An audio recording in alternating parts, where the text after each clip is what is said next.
Bismillahirrahmanirrahim. Assalamualaikum warahmatullahi wabarakatuh. Innal hamdalillah nahmaduhu wa nasta'inuhu wa nastaghfiruh wa na'udzu billahi min shururi anfusina wa min sayyiati a'malina may yahdihillahu fala mudhillalah wa may yudlil fala hadiyalah. Asyhadu an la ilaha illallah wahdahu la syarikalah wa asyhadu anna Muhammadan abduhu wa rasuluh. Allahumma salli ala Muhammad wa ala alihi wa ashabihi wa man tabi'ahu bi ihsan ila yaumiddin.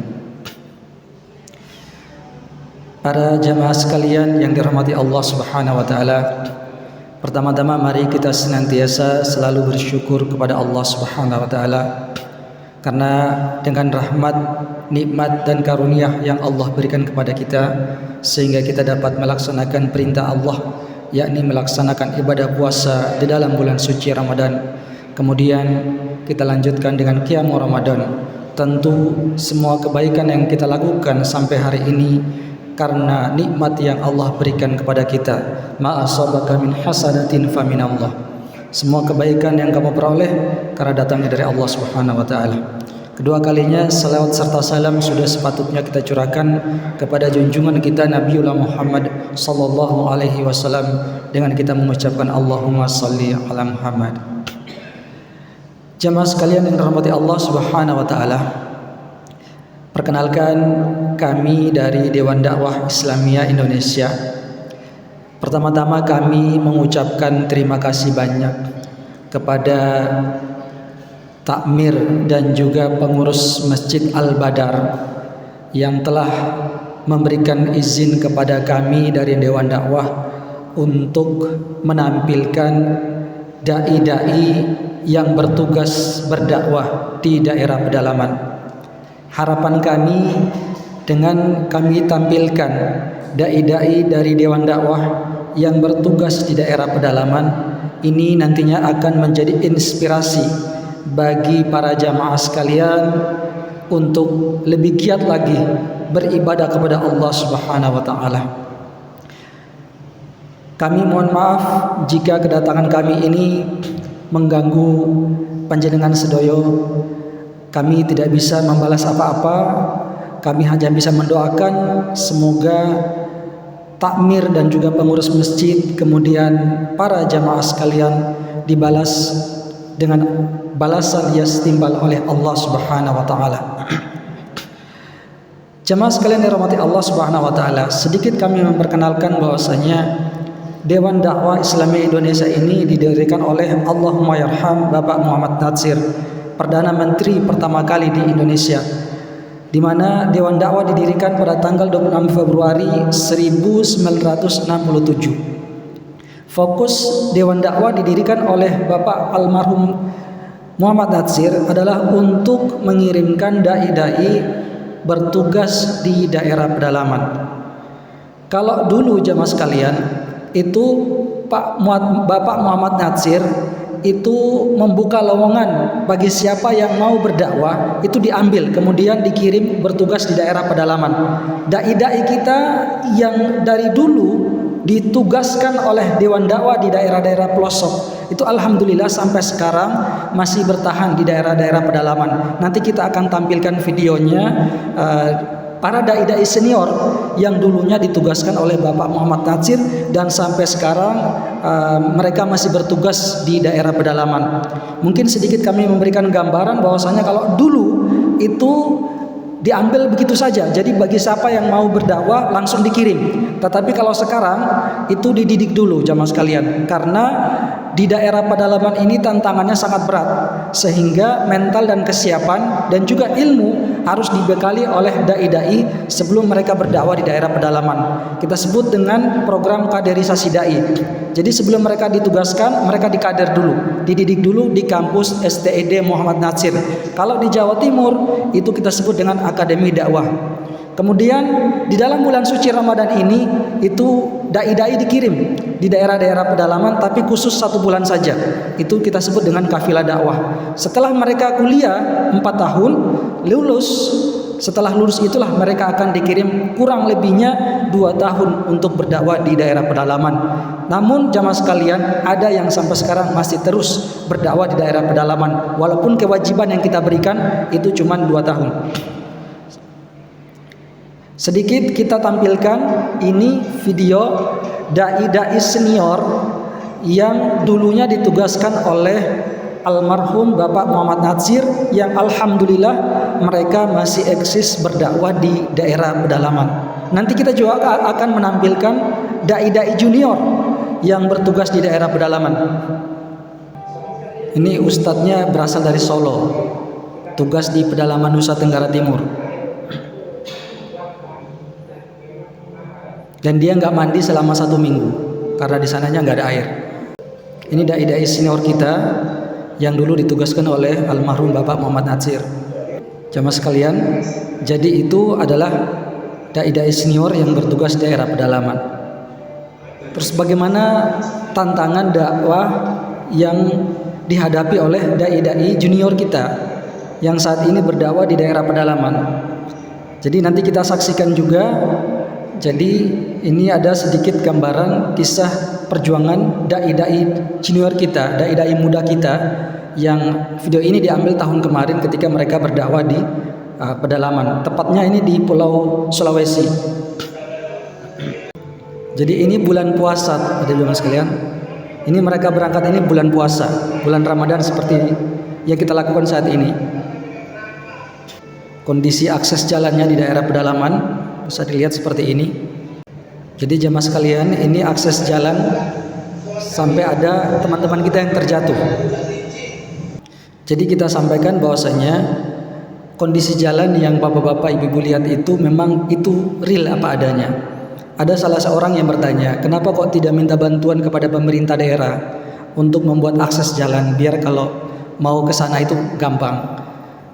Perlu diketahui jamaah sekalian bahwasanya dai-dai kita yang bertugas daerah pedalaman itu sudah pasti kita akan mengajak pemerintah daerah setempat untuk ikut bekerja sama dengan kita. Kita sudah mengirimkan proposal, sudah mengirimkan surat untuk meminta bantuan kepada pemerintah setempat untuk membuat akses jalan, kemudian juga membuat rumah layak huni kepada jamaah-jamaah kita yang di daerah pedalaman. Namun nyatanya itu tidak bisa direalisasikan oleh pemerintah di sana. Dan kalau kita menunggu bantuan dari pemerintah, terus bagaimana kita bisa memperhatikan saudara-saudara kita yang berada di daerah pedalaman? Mereka itu sangat membutuhkan bantuan dari kita. Mereka tidak hanya sekedar membutuhkan bantuan daripada kita, tetapi mereka juga membutuhkan binaan dari kita. Sehingga dai-dai yang bertugas di daerah pedalaman itu jamaah sekalian, memang mereka salah satunya memberikan bantuan kepada masyarakat di sana. Mereka pun juga ikut membina jamaah yang ada di sana. Karena kalau di daerah pedalaman itu jamaah sekalian, kita sampaikan bahwasanya mereka itu tidak mengenal yang namanya agama. Mereka bukan hanya sekedar non-Islam, tapi mereka tidak kenal yang namanya agama. Apa itu agama? Mereka nggak ngerti. Mereka nggak paham sama sekali. Islam itu apa, Kristen itu apa, Hindu itu apa, mereka nggak tahu. Jadi apa yang mungkin mereka yakini bisa memberikan manfaat bagi mereka, itulah yang mereka anggap itu sebagai Tuhan mereka di sana. Jadi kalau misalkan ada agama lain yang masuk selain bukan agama Islam, maka sudah barang tentu mereka akan mengikuti agama tersebut. Kebetulan kalau yang masuk itu dai-dai kita dari Dewan Dakwah, maka mereka akan ikut dengan kita untuk masuk dalam Islam.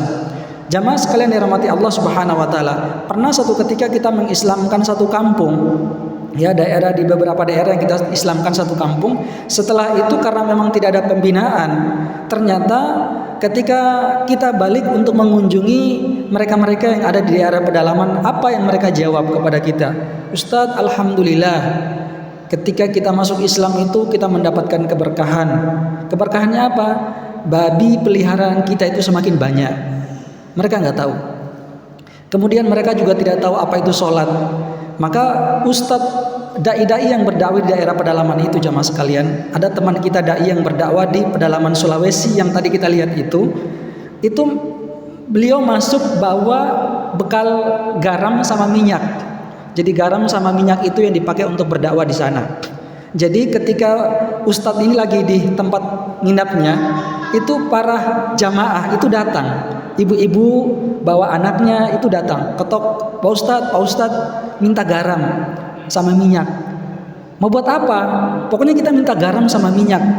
Akhirnya dikasih garam sama minyak. Ternyata jamaah sekalian, setelah dilihat sama teman kita itu, ternyata nasi itu ditaruh minyak di atas, kemudian garam itu di ke atas nasi. Jadi nasi terus ditumpahkan minyak di atas nasi, kemudian dikasih garam. Lalu mereka bilang apa? Ini makanan yang paling enak Ustadz, makanan enak yang pernah kita makan.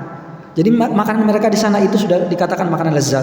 Bagaimana dengan kita yang ada di sini jamaah sekalian, yang penuh limpah dengan makanan yang kita makan setiap hari? Maka kita harapkan jamaah sekalian kita bersyukur dengan apa yang kita dapatkan hari ini. Anak-anak kecil di sana itu jamaah sekalian, pernah satu ketika didapati oleh seorang ustadz, dia gigit semacam kayak jajan gitu. Pak Ustadz heran, loh kok ada anak di daerah kampung ini kok makan kayak jajan? Perasaan gak ada jajan di sini. Ternyata setelah diperhatikan, yang digigit itu adalah sendal swallow. Dikira itu jajan, dimakan sama anak-anak di sana, sendal swallow. Mereka nggak ngerti jemaah sekalian. Sehingga alhamdulillah ustadz-ustadz itu eksis terus berdakwah di daerah pedalaman jemaah sekalian. Supaya apa? Mereka itu terus terbina. Bahkan tadi video yang kita tampilkan ada seorang ustadz dari Solo yang ditugaskan Dewan Dakwah berdakwah di Kepulauan NTT namanya Pulau Kera.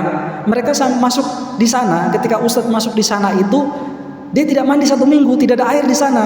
Tetapi dia terus berdakwah karena apa? Kasihan terhadap anak-anak di sana. Anak-anak kecil di sana tidak sekolah, mereka tidak punya pendidikan. Sehingga ketika ustadz itu masuk, dia dirikan sekolahnya ala kadarnya. Mendirikan semacam bambu-bambu seperti itu, kemudian dikasih papan, itu sudah jadi sekolah. Terus gimana cara ngajak anak-anak di sana? Dikasih makan.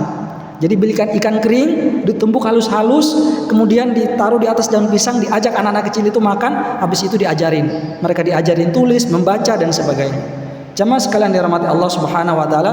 Jadi itulah bagaimana sepak terjang dai-dai Dewan Dakwah ketika bertugas di daerah pedalaman. Kebetulan Ustadz Abdul Somad, beliau pernah ikut bersama dengan kita untuk mengirimkan dai-dai bertugas di pedalaman Riau. Ini tempatnya Ustadz Abdul Somad. Ini ada Ustadz Salim Alifila juga ikut mendukung dai-dai yang bertugas di daerah pedalaman.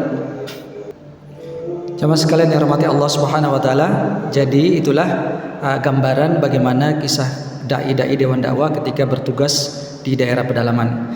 Jadi kami sampaikan lagi bahwasanya Dewan Dakwah Islamiyah Indonesia itu fokus untuk berdakwah di daerah pedalaman, sehingga dimana ketika bantuan dana daripada donatur-donatur sekalian berupa infak, zakat, insya Allah semuanya itu kita manfaatkan untuk dai-dai yang bertugas di daerah pedalaman. Jamaah sekalian yang mau berpartisipasi dan ikut mendukung kegiatan Dewan Dakwah dengan pengiriman dai-dai di daerah pedalaman, bisa dicatat nomor rekeningnya atau bisa menghubungi kami di brosur-brosur yang sudah kami sebarkan. Kemudian mungkin bisa dicatat nomor telepon dan juga bisa menghubungi kami, ataupun jamaah sekalian mungkin bisa menghubungi pengurus Masjid Al-Badar yaitu Pak Muntari. Insyaallah infak donasi jamaah sekalian yang dititip kepada kami akan kami manfaatkan kepada dai-dai kita yang bertugas di daerah pedalaman. Jamaah sekalian yang dirahmati Allah Subhanahu wa taala, kurang dan lebihnya kami mohon maaf. Sekali lagi kami ucapkan terima kasih banyak. Syukran jazakumullah khair. Semoga apa yang telah kami paparkan ini dapat bermanfaat bagi kita semua. Hadanal wa iyyakum ajma'in. Wassalamualaikum warahmatullahi wabarakatuh.